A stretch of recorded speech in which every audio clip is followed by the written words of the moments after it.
Saudara tahu Yesus berkata apa? Jenis ini tidak bisa diusir kecuali dengan doa dan puasa. Ada masalah-masalah yang tidak bisa diselesaikan hanya dengan doa, harus dengan puasa. Kesempatan yang baik pada bulan puasa dari tanggal 24 Maret sampai 22 April kita akan doa puasa. Doa puasa dengan pagi seperti biasa doa jam 5 pagi dan sorenya kita usahakan ada pertemuan doa juga. Ikuti kesempatan ini. Mungkin kita tidak pernah punya kesempatan di lain waktu. Ayo puasa bersama.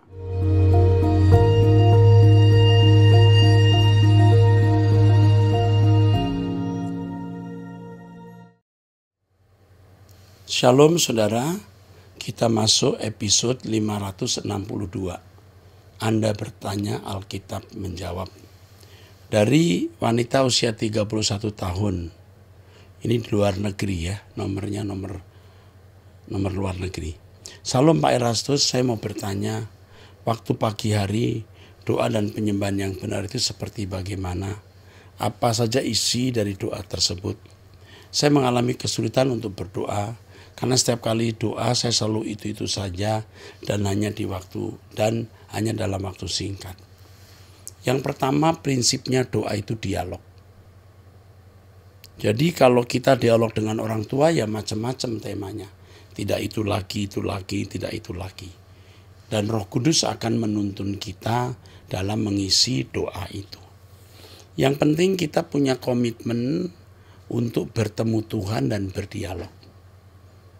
Ya. Jadi sediakan waktu misalnya dari jam 11 siang atau sampai setengah 12 siang atau jam 5 pagi sampai jam 6 pagi. Itu mau ada apa, tetap itu waktu untuk Tuhan. Roh Kudus akan tuntun kita.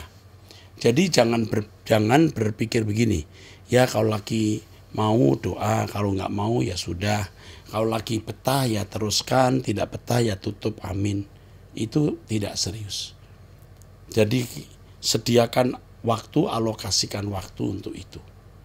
Nah, doa itu biasanya punya tujuan, atau dialog itu biasanya punya tema dan punya tujuan.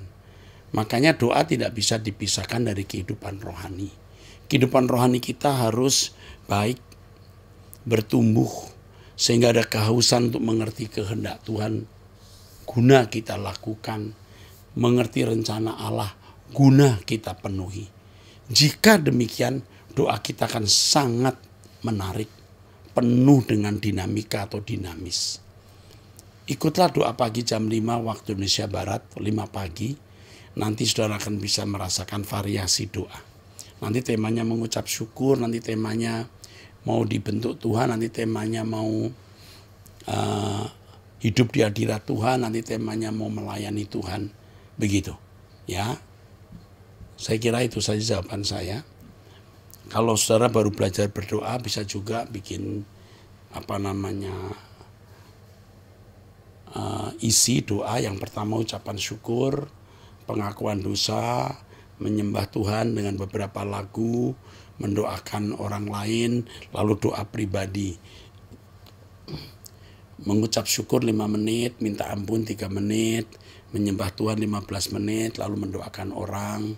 Bisa begitu, maka waktu bisa kita manfaatkan. Lakukan itu.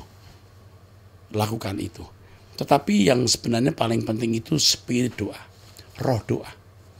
Ada kerinduan doa. Doa bukan jadi kewajiban tapi jadi kebutuhan. Nah, ini bertalian dengan kehidupan rohani. Bertumbuh secara iman, bertumbuh di dalam kekristenan, kerinduan melakukan kehendak Tuhan untuk kita lakukan, ya, kerinduan untuk mengerti kehendak Tuhan untuk kita lakukan, rencana Tuhan untuk kita penuhi. Nah, kalau ada hal ini pasti doa menjadi sangat dinamis dan menarik. Ikutlah doa dengan kami dan temukan spirit doa di situ. Oke. Dari wanita usia 47 tahun sudah menikah, ya, udah tidak perlu saya sebut lagi. Saya mau tanya tentang anak perempuan saya. Dia dari kecil kadang bisa melihat yang kasat mata. Dia dulu periang, tapi setelah neneknya meninggal, dia jadi pendiam. Dia juga sering bilang kalau ada bisikan yang menyuruh dia menyeberang jalan tanpa harus toleh kanan kiri. Padahal itu jalan besar, anaknya juga labil sebetulnya. Dia tipe anak yang setia sama pasangan. Sebenarnya dia tipe anak yang setia sama pasangannya atau pacarnya. Oh, sudah besar anaknya, udah kuliah ya. Tapi kalau dia dikecewakan, dia mudah untuk memutuskan hubungan dengan pacarnya. Dan dia juga mudah mengagumi cowok yang buat dia nyaman. Karena dari kecil dia sering ditinggal papanya, kerja di kapal dan ketemu papanya 8 bulan sekali. Itu pun tidak lama. Dia bilang adiknya jangan sampai mengalami hal seperti dia yang merasa kehilangan sosok seorang papa di masa kecilnya. Terus apa Pak yang harus saya lakukan karena dia sudah putus dengan pacarnya dan dia bertemu dengan teman SD-nya karena dia satu kampus. Anak saya juga mengagumi cowok tersebut dan gampang dia mau diajak keluar jalan. Saya takut anak saya hanya dimanfaatkan oleh siapapun karena dia memang anak yang baik dan lingkungan kontrakan saya juga orang-orangnya kadang tidak membuat kami nyaman. Saya dulu orangnya sangat kacau balau Pak, tapi sekarang saya sudah ada perubahan walaupun masih jatuh bangun dan hanya pengajaran Pak Eras yang bisa buat saya bisa mendengar. Sekeras apapun pengajaran itu, tapi luar biasanya saya bisa menerima tanpa perlawanan. Terima kasih Pak atas semuanya. Saya pengen dibimbing agar saya bisa menjadi istri, ibu yang bijak bagi suami dan anak-anak saya. Saya juga ingin hidup saya menjadi berkat dan berguna bagi siapapun. Semua untuk kemuliaan Tuhan. Ibu punya anak-anak yang tidak bisa didampingi oleh suami atau papa karena harus bekerja. Ibu bisa menggantikan tugas suami. Jadi ibu harus bisa mengisi hati anak-anak sebagai ibu juga sebagai suami, sebagai bapak maksud saya. Itu bisa. Minta hikmat Roh Kudus. Ibu katakan hidup ibu kacau. Nah, kekacauan hidup ibu inilah yang membuat anak-anak ibu berkeadaan seperti ini. Saya mencurigai ibu tapi saya tidak mengatakannya. Artinya ibu pernah memberikan peragaan hidup yang tidak baik. Sehingga anak-anak pernah melihat ibu melakukan hal-hal yang tidak pantas. Ya, saya tidak tahu apa itu. Tetapi sekarang ibu harus berubah. Dan perubahan itu bisa menjadi inspirasi yang kuat anak-anak juga mengikuti jejak ibu. Jadi sekarang ibu ya, kamu harus mengerti kebenaran lewat Truth ID, doa bersama setiap hari. Hidupmu harus berubah. Minta hikmat Tuhan agar kamu bisa mengisi hati anak-anakmu sebagai papa, bukan sebagai mama. Dan Tuhan akan menyanggupkan kamu untuk itu. Mengenai anakmu yang ya mudah jatuh cinta atau ya juga mudah memutuskan pasangan, berdoa. Ini di luar kemampuanmu. Kamu hanya bisa menyerahkannya dalam tangan Tuhan dan memohon perlindungan Tuhan. Rumusnya, kalahkan semua dengan kesucian hidup. Kalau engkau menjadi kekasih Tuhan, Tuhan juga mengasihi orang yang kamu kasihi. Selamat berjuang dan jangan hidup kacau lagi. Jadi istri harus setia. Oke. Dari pria usia 41 tahun, saya mau bertanya, apakah kita boleh mengganti nama kita sendiri? Nama awal saya pemberian dari orang tua adalah ini. Tapi saya menggantinya dengan nama ini. Dan untuk mengganti nama itu, saya harus menjalani sidang pengadilan negeri. Kamu tanya Tuhan. Nama kamu jangan kamu pilih suka-suka. Kamu bisa minta Tuhan nama. Dan Tuhan bisa memberikan kamu nama. Tuhan berkenan memberikan kamu nama. Ya, tidak usah tanya orang juga. Minta nama orang. Kecuali orang itu diurapi Tuhan dan mendengar suara roh. Kamu yang harus tanya Tuhan sendiri. Nama apa yang patut kamu miliki, ya? Kamu harus tanya Tuhan sendiri, nama apa yang patut kamu miliki, ya? Jangan main pilih nama saja, ya. Doakan namamu, Oke, tidak salah mengganti nama, asal di dalam kehendak Tuhan. Oke, sekarang saya teruskan dari pria usia 49 tahun. Pak Eras, puji Tuhan Pak, mohon bimbingan dan jawaban Bapak. Saya dibaptis pada usia 12 tahun, istri Katolik, aku anak 3 orang. Saat ini bimbang Pak, apakah aku tetap di Kristen atau pindah ke Katolik karena rindu untuk ke gereja bersama. Kadang aku ikut misa di gereja Katolik tapi aku tidak ambil komuni dan hati aku tidak ada kecocokan dengan agama Katolik. Bimbang aku Pak. Pak, mohon didoakan untuk anakku yang ketiga, anakku ketiga orang untuk sukses di kuliahnya biar jadi anak yang dewasa dan takut akan Tuhan. Juga tolong doakan keadaan ekonomi aku yang kurang bagus saat ini. Terima kasih Pak atas doa pagi dan channel YouTube yang Bapak banyak membantu. Hidup ini bisa kita petakan. Bukan gambling, bukan spekulasi. Hidup ini bisa kita petakan, anak-anak kita jadi apa, bagaimana kehidupan kita ke depan, bagaimana tergantung kita. Kalau kita hidup dalam ketaatan kepada Tuhan, itu berkat. Kalau kau taat, berkat. Tidak taat, laknat. Bukan gambling. Tuhan tidak menciptakan kehidupan yang gambling atau spekulatif. Jadi jangan kamu pikir Tuhan itu bodoh. Tuhan itu cerdas, menciptakan kehidupan dengan tatanan. Kalau kita taat, Tuhan pasti menolong. Ya. Jadi mengenai anakmu dan ekonomimu, jangan khawatir. Asal kamu hidup dalam kesucian Tuhan, Tuhan akan pasti menyertai kamu. Nah, mengenai kamu Katolik atau Protestan, kamu harus bertanya kepada Tuhan. Kalau kamu ke Katolik lalu ketika komuni kamu tidak ikut melakukan, itu juga akan tidak enak dilihat orang dan tidak enak di mata istrimu. Satu kalimat, tidak harus suami istri satu gereja, tetapi idealnya satu gereja. Jangan karena memaksakan diri satu gereja, kamu mengorbankan integritas. Kamu punya integritas, kamu punya iman, bangun imanmu dan bayar berapapun harganya. Jadi bukan gereja yang menyelamatkan, tetapi Tuhan dan firman-Nya. Nah itu jawaban saya dan kamu bisa mengerti bagaimana kamu mengambil keputusan ke depan. Ya, oke. Berikutnya dari pria usia 26 tahun masih single ya.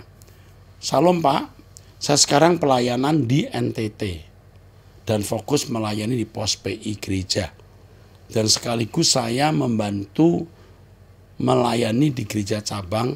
Dan di cabang ini saya melihat tidak ada perubahan, tidak ada pelatihan-pelatihan untuk mengajari jemaat guna diperlengkapi.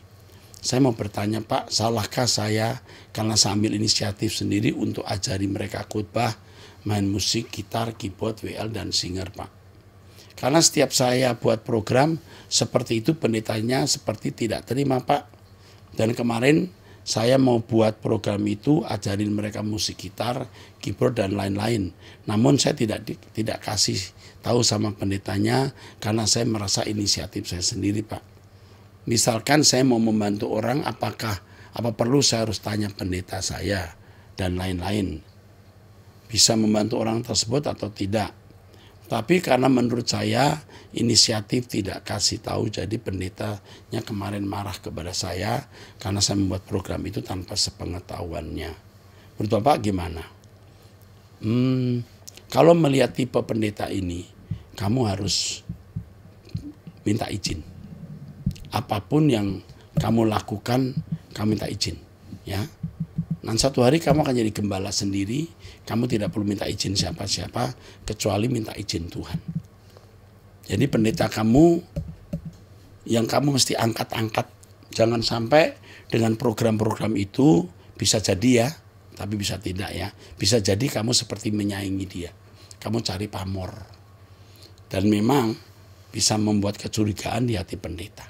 Jadi kalau kau punya program, biar pendetamu yang mengumumkan. Seakan-akan itu program dia. Dan kamu yang melaksanakan. Rendah hatilah nak.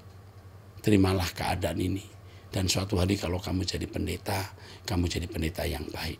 Tidak mencontoh apa yang buruk dari orang, tapi mencontoh apa yang baik dari orang. Ya, selamat berjuang nak. Tuhan menyertai kamu. Dari wanita usia 42 tahun, wanita sudah menikah ya di Taiwan ini. Pertanyaan saya, dapatkah setiap khotbah pengajaran dari Bapak Eras dan .id di subtitle dalam berbagai bahasa seperti sering kita lihat dalam acara TV luar yang dapat diterjemahkan dalam banyak bahasa? Jujur saya ingin berita kebenaran ini dapat tersebar dan memberkati banyak jiwa. Mungkin ada juga orang luar yang mengikuti acara-acara Bapak, tapi saya khawatir hanya orang Indo yang bermukim di luar.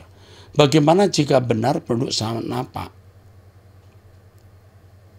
Sebab seperti ini juga kesulitan yang saya alami dan kerinduan saya seandainya berita ini dapat disebarluaskan membawa banyak jiwa kembali. Saya sendiri hingga saat ini belum mampu mencari gereja yang benar-benar mengajarkan pengajaran seperti pengajaran Pak Eras. Dan saya haus dan rindu jika gereja Tuhan ini dapat merenggut banyak jiwa. Jika maksudnya gereja Pak Eras ya, merenggut banyak jiwa Pak. Sekalipun kami hanya mampu mengikuti dalam sistem online seperti ini. Tapi saya percaya Tuhan mengerti kehausan dan kerinduan kami. Puji Tuhan. Kami akan menghubungi Anda kalau Anda bisa menerjemahkan dalam bahasa di mana Anda berada. Dan kami sedang berusaha juga menerjemahkan dalam beberapa bahasa. Bahkan kami sudah merintis ke bahasa Jepang, bahasa Korea, tentu Inggris dan Mandarin. Tapi dengan tulisan ini akan lebih membuat saya bergairah untuk menerjemahkan khotbah dalam berbagai bahasa. Ya, ini penting sekali. Terima kasih. Terima kasih ya. Saya bersyukur nih. Mendapat tulisan ini membuat saya bersemangat untuk atau memotivasi saya untuk menerjemahkan khotbah dalam berbagai bahasa yang selama ini memang sudah kami lakukan. Tapi mungkin belum maksimal ya. Oke. Terima kasih. Saya teruskan. Dari wanita usia 35 tahun. Sudah menikah, ibu rumah tangga, punya anak laki-laki umur 1,9 tahun. Oh, punya anak laki-laki 1 umur 9 tahun. Salam Pak Erastus dan tim GSKI yang kami kasih. Saya mengucap syukur untuk wadah Truth ID, STT Ekumene, dan Ekumene High School. Kiranya Tuhan Yesus terus menuntun dan membimbing untuk mempersiapkan umatnya menjadi para prajurit Kristus yang cerdik seperti ular dan tulus seperti merpati. Ya, bersyukur untuk Truth ID, STT Ekumene, dan Ekumene Christian High School. Oke. Anak saya sekarang sudah mahir main gadget dan browsing info di internet. Dia pernah tanya saya arti simbol pelangi, ya, simbol LGBT. No Nut November dan film 50 Shades of Grey. Dia juga pernah tanya saya tentang wujud malaikat. Dia bilang malaikat itu wujud aslinya seram dan mengintimidasi, tidak menyerupai manusia. Di situ saya membela malaikat. Saya katakan mungkin memang ada yang seperti itu, berkepala singa atau bersayap 10. Tapi ada malaikat yang menyerupai manusia, seperti malaikat yang menyampaikan pesan kepada Maria. Bagaimana cara menjelaskan info-info tersebut dengan baik ke dia ya? Haruskah saya menjelaskan seperti eksplisit atau implisit? Figuratif sih seperti sudah enggak mungkin ya. Nanti malah terlihat aneh di pandangan dia. Saya mau jadi orang tua yang friendly sehingga anak saya bisa jadi nyaman dan open terhadap saya. Saya lebih suka dia bertanya pada saya daripada mencari penjelasan di luar yang entah benar atau tidak. Mohon saran praktikal agar saya bisa jadi orang tua yang cerdas dalam membimbing diri dan anak saya dalam kebenaran sehingga dia tidak terseret dalam arus dunia yang semakin abu-abu dan licik. Yang pertama begini, pertanyaan anak ibu ini, pertanyaan anakmu ini ya saya nggak sebut, ini masih muda nih. Pertanyaan anakmu ini akan berkembang terus, akan muncul banyak pertanyaan. Tetapi kamu akan pasti bisa menjawab kalau kamu berjalan dengan Tuhan. Tuhan pasti memberi kamu hikmat sampai kamu sendiri kagum mengapa kau bisa menjawabnya. Sebegitu hebat. Saya sendiri sering kagum juga terhadap apa yang saya sampaikan. Kok bisa ya? Karena Tuhan yang memberi hikmat. Jadi yang kamu lakukan, kamu mendengar khotbah saya, karena itu akan mencerdaskan kamu. Kamu punya doa pribadi dan juga doa bersama saya. Doa puasa pada waktu-waktu tertentu. Tapi juga kamu harus memperluas pengetahuanmu dengan banyak hal. Kamu bisa googling, bisa buka internet untuk mendapatkan data-data ini. Jangan berhenti belajar. Anak-anak kita belajar, kita tidak boleh berhenti belajar. Anak-anak kita belajar, kita juga belajar. Nah, selain kita mendapat hikmat dari Tuhan lewat kehidupan kita di hadapan Tuhan yang tak bercacat, tak bercela, kita juga harus menambah pengetahuan lewat internet. Ya, oke, selamat berjuang, Tuhan menyertaimu. Oke. Sekarang dari wanita usia 34 tahun sudah menikah. Salam Pak Pendeta Erastus, saya sangat diberkati dengan khotbah-khotbah Bapak. Tapi tentang doa pagi dan doa malam, kadang saya tidak tepat waktu. Karena kalau pagi jam 5, saya saat teduh sendiri dan malam pun saya saat teduh sendiri. Pertanyaan saya, Pak, apakah saya berdosa jika saya mendengar khotbah Bapak dan khotbah pendeta lainnya sambil saya kerja, sambil saya masak, cuci baju, dan lain-lain? Kadang di tempat tidur juga saya dengar khotbah. Karena terkadang saya merasa tertuduh bahwa saya tidak menghormati firman Tuhan yang disampaikan Pak Pendeta. Karena saya dengarnya sambil kemas-kemas rumah dan lain-lain. Ada saatnya kamu duduk mendengar khotbah dan konsentrasi. Tetapi kamu bisa juga mendengar ulang waktu kamu sedang bekerja, masak dan kemas-kemas. Tidak masalah. Tapi ada waktu di mana kamu konsentrasi mendengar khotbah. Nah, mengenai doa, sebaiknya kamu punya doa pribadi atau seharusnya. Tapi doa bersama jam 5 pagi itu kamu akan dapat inspirasi banyak.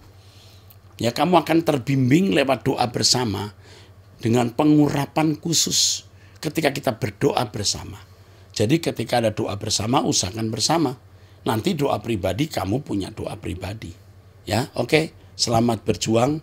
Tuhan Yesus memberkati, ya. Jadi kalau mendengar khotbah sambil tidur misalnya tidak masalah. Tetapi harus ada waktu, memang saudara sediakan waktu untuk mendengar khotbah dengan serius.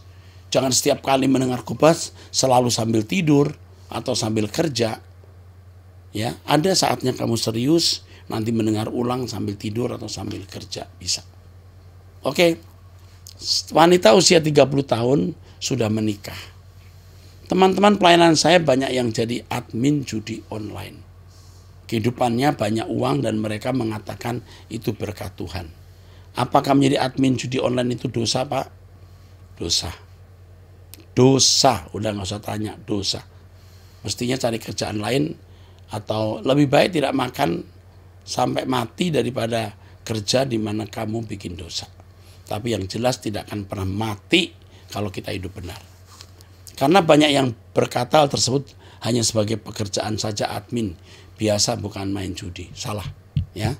Jadi kamu jangan ikut-ikutan orang-orang seperti ini. Jadi admin judi salah. Ya. Oke.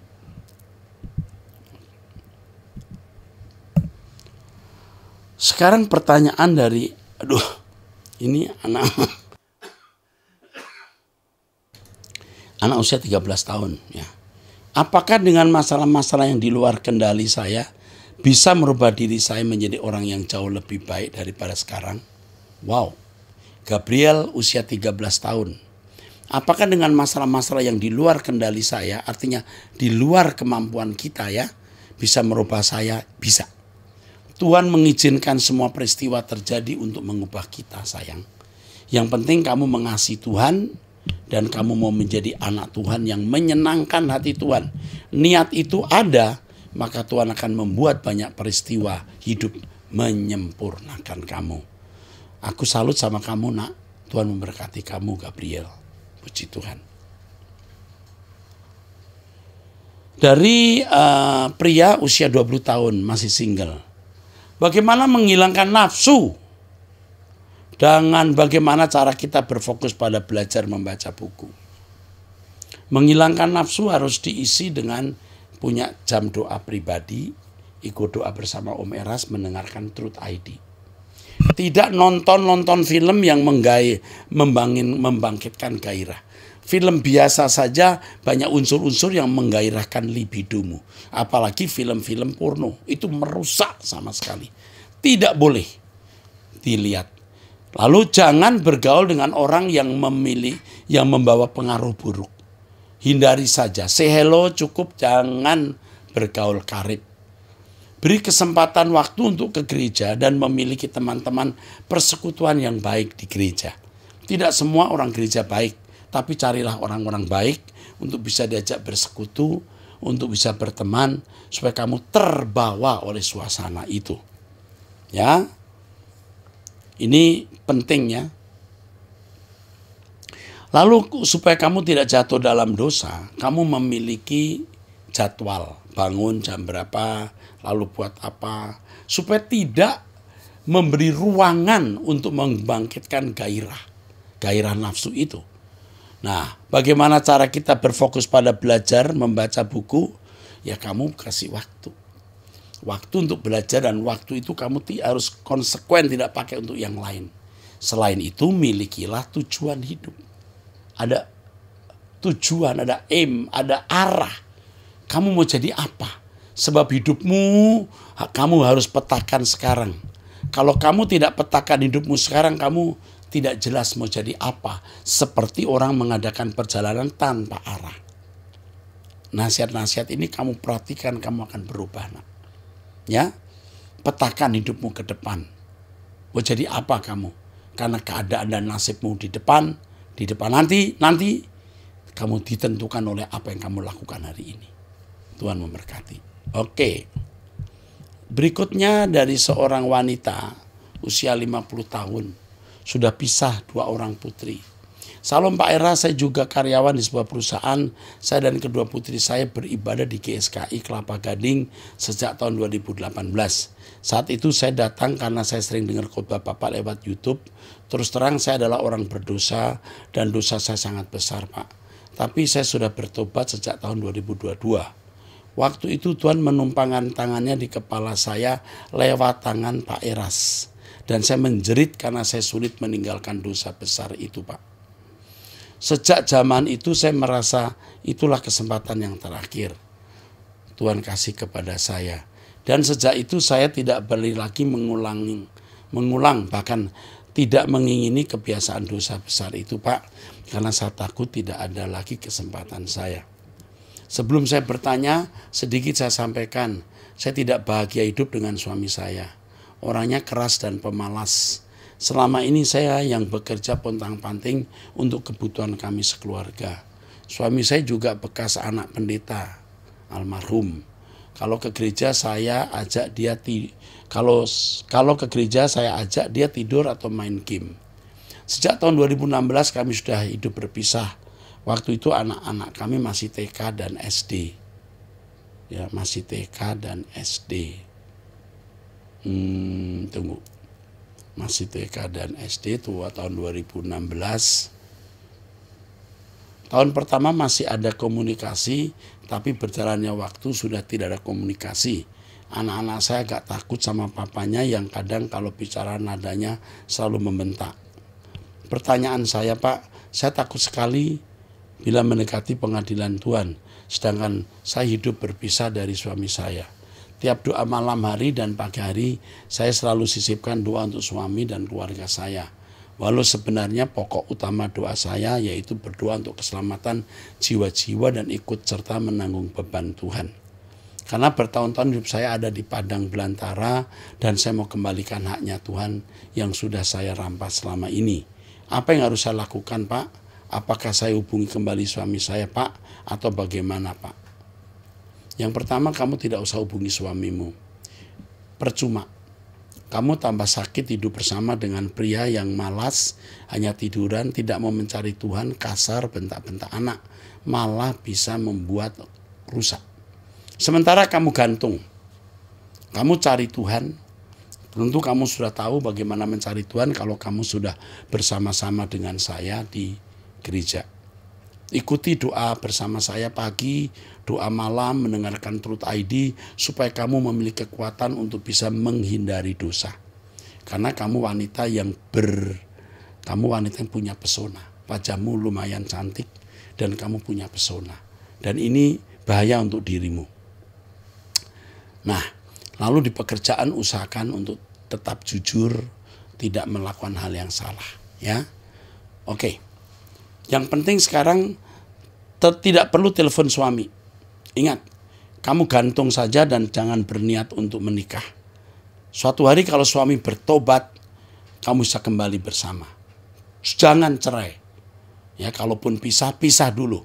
Biar dia menghayati atau merenungkan hidup atau bisa tahu diri.